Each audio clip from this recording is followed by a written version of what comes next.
May laban o may palag ang Gilas natin kontra sa team ng New Zealand dahil kung titignan natin ang score noong FIBA Asia Cup na hindi rin nakapaglaro si Kai dahil nagpapagaling pa lamang siya mula sa ACL injury ay 86-94 ang final score natin. 8 points lamang ang lamang ng New Zealand sa larong ito kaya masasabi natin vulnerable nga rin ang team ng New Zealand o posible silang matalo ng Gilas at wala rin si QMB noong FIBA Asia Cup at umasa tayo sa mga bigs na sina AJ Edo, Junmar Japet at iba pa at magandang resulta 8 points short lamang tayo kontra sa team ng New Zealand tapos ngayon pa nga ay maglalaro ang isang QMB idagdag pa natin na home court advantage natin tapos ibubuhos ng Gilas ang lahat laban sa team ng New Zealand kahit sa kanila na lamang tayo mag-focus na muna ang talunin ng kanilang team dahil kitang kita naman mukhang aabutin o kakayanin nga ng Gilas na tapatan sa score at malamangan ng konti ang team ng New Zealand. Dito talaga ako may kumpiyansa na may chance ang Gilas na manalo ang laro ng Gilas laban sa team ng New Zealand kahit na wala na muna si Kai sa ating lineup pansamantala. Kung magawa ng Gilas na manalo ngayong second window laban sa team ng New Zealand ay malaking bagay ito o may magandang epekto ito sa Gilas team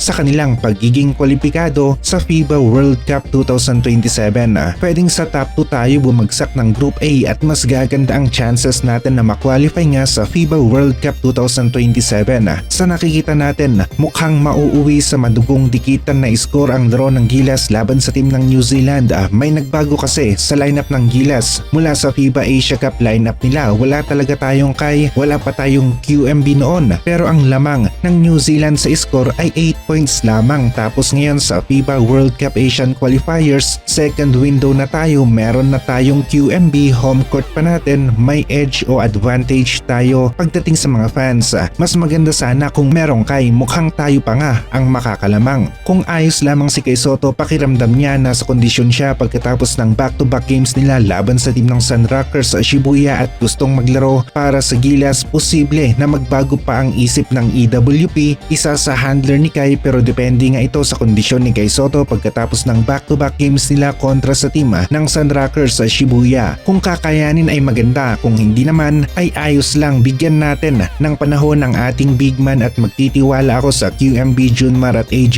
Edu kaya nila papalagan nila ang team ng New Zealand at ang team na ito ang nakikita ko na baka nga magawang talunin ng Gilas ngayong second window ng FIBA World Cup Asian Qualifiers given nga rin na pinalagan ng Gilas ang New Zealand noong FIBA Asia Cup. Malapit-lapit na ang 8 points na difference sa score para sa atin kayang-kaya ito ng Gilas na i-improve ngayong second window ng FIBA World Cup Asian Qualifiers pwedeng mauwi sa dikitan ng laban at may chance ang Gilas na manalo laban sa team ng New Zealand. Panghahawakan natin ang mga katagang bilog ang bola sa laro ng Gilas kontra sa team ng New Zealand. May bilis at laki si QMB na pwedeng magamit ng Gilas sa depensa kasama si AJ Edu at Junmar at malakas pa rin ang mga rotation ng mga guards natin. Kung ako nga ang tatanungin kung iinit kaagad ang opensa ng Gilas parang ang New Zealand pa ang mahihirapan na makahabol sa score. Laro ngayong araw ni Kai Sotto at ng Koshigaya Alphas nakita natin na walang live sa Japan B1 B-League page, mapa FB man yan o YouTube kasi sigurado na kapag naging maganda ang performance ni Kai ay asahan na natin na magiging negatibo ang komento ng ilang mga Gilas fans dahil makikita nila na nasa good shape si Kai, maganda ang laro tapos biglang tatanungin nila bakit hindi maglalaro sa Gilas. Pwedeng mabash rin ang Koshigaya Alphas dito pero ganyan talaga, merong mga kontrata ang mga players natin at obligasyon sa kanilang mother team tapos sinabayan pa nga ng injury noon mahabang panahon na hindi nakapaglaro si Kai Sotto sa kanyang mother team na Koshigaya Alphas kaya naiipit rin si Kai sa sitwasyon na hindi naman niya ginusto at kung hindi lamang na injured si Kai naging healthy ito buong season o buong taon ng 2025 ay sigurado naman na naglaro pa siya sa FIBA Asia Cup para sa Gilas team pero dahil nga sa injury naapektuhan ang lahat ng kanyang mga plano sa Gilas, Koshigaya Alphas at maging yung NBA Summer League. Sana posible na kung naging healthy si Kai ay naglaro siya noong 2025